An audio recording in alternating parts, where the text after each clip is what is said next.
kayo ba ay malaki pa rin 100% ang tiwala sa CIDG, sa PNP na makukuha si Mr. Atong Ang?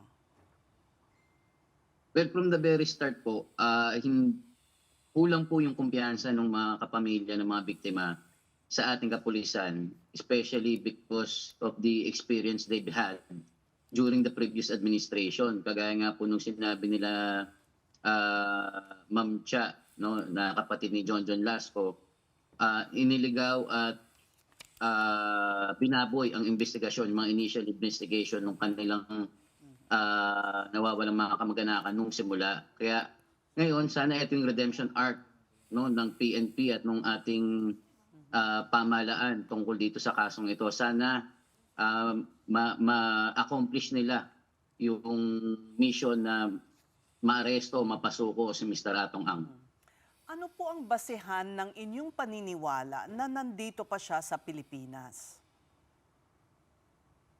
Well, wala po kaming capability to determine kung nasan si Mr. Atong Ang, no? At we believe he's a flight risk. Kaya maganda nga na yung kasong sinampa sa kanya non-bailable kasi talagang lahat siguro ng opportunities at avenues he will take advantage to get away from justice.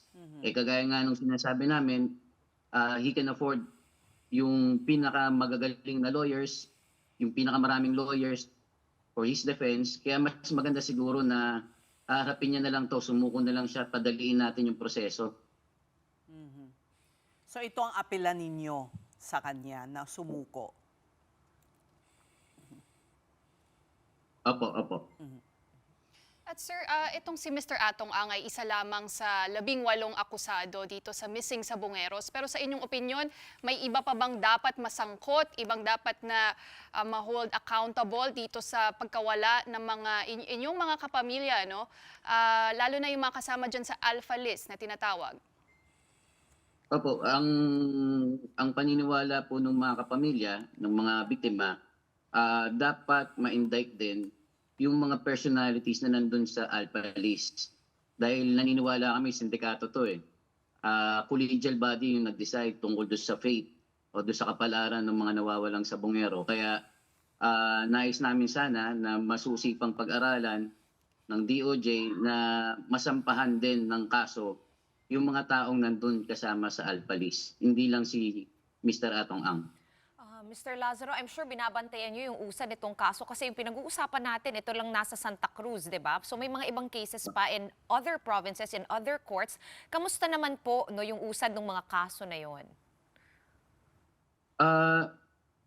Hindi po kasi lawyers ng mga biktima yung nag-file ng case, no? Ang DOJ na to, mga public prosecutors, kaya People of the Philippines versus yung mga akusado.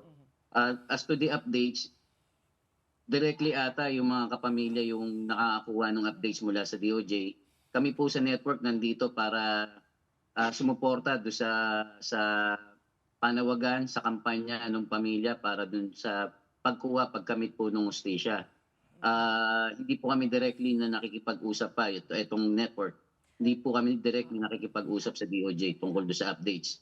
Nakaantabay po kami dun sa pakikipag-usap ng mga kapamilya dun sa ahensya ng pamahalaan.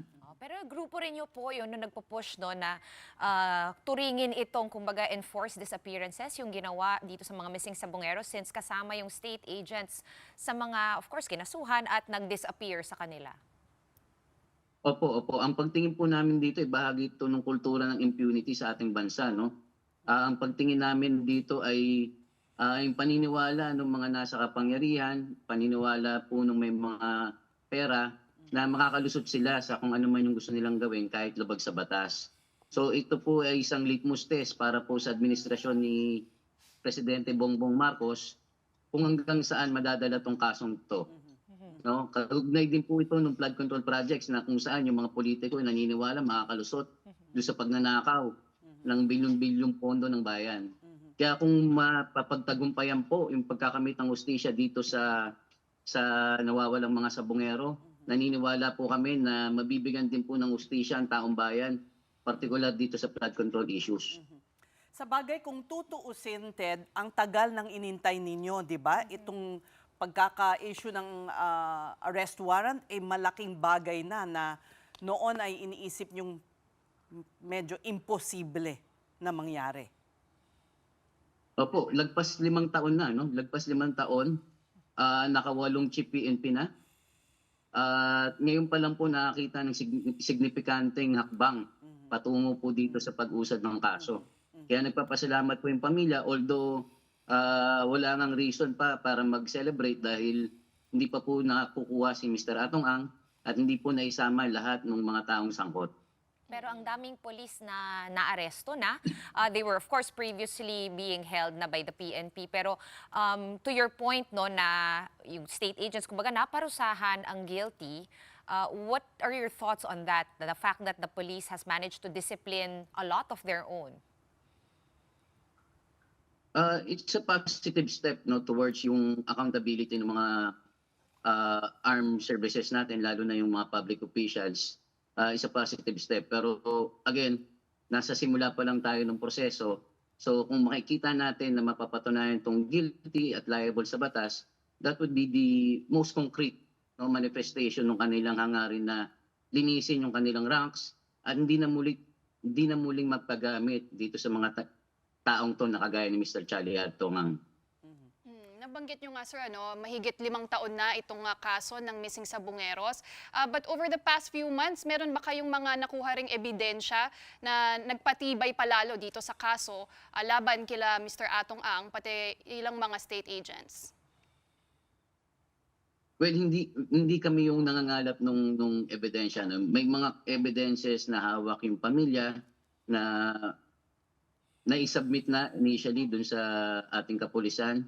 Isang particular situation is yung nakita nung kapatid ni John Lasco, isa doon sa mga biktima, kay Ma'am Charlene Biligan, yung videos na hawak ni Dondon Patidongan nung ini-interrogate supposedly itong si Mr. John Lasco ng mga tao nung sabungan, no? At pinapaamin siya tungkol doon sa cloning issue. Doon nakita doon sa video na yun na nakapiring siya at nakagapos. Mr. Lazaro, sino po itong isa pang konsehal supposedly na magsasampa ng kaso laban dito sa mga akusado? Is it the same accused? Are you at liberty to tell us more about that? We're not connected with him, no? Pero apparently may threat din sa kanya at he was a previous business partner, I think, business associate, dyan din sa Sabong. Would you know if he corroborates largely the story of the victims' families? Hindi po, wala pa po kaming alam, wala pa po kaming idea doon sa kanyang statements.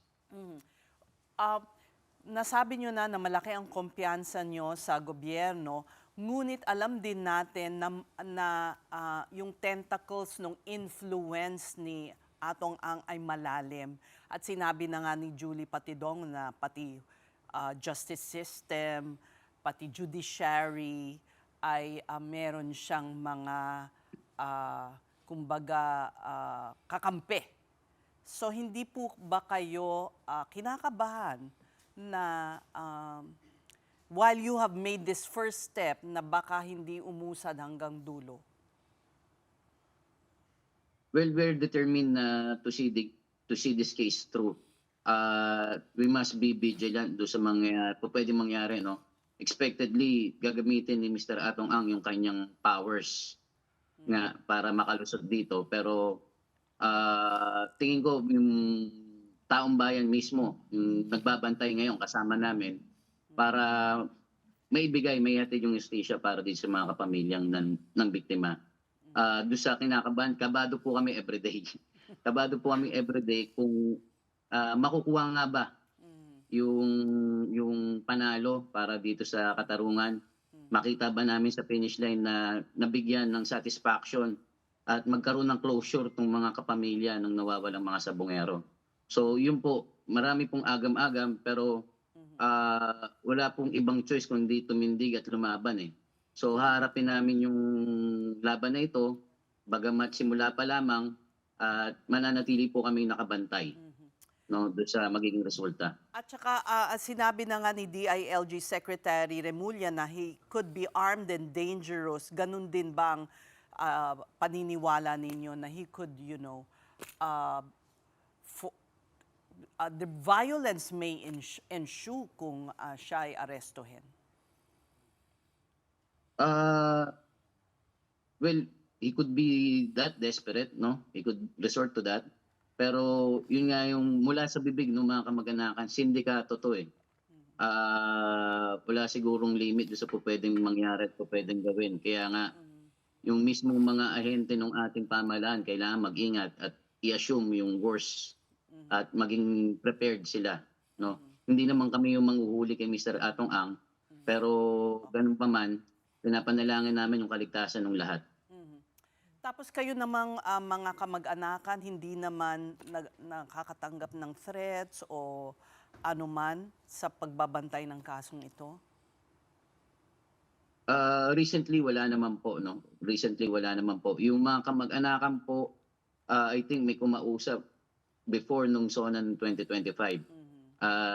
Iba yung gustong direksyon na mangyari. Ang gustong mangyari ay si Mr. Dondon Patidongan ang kasuhan.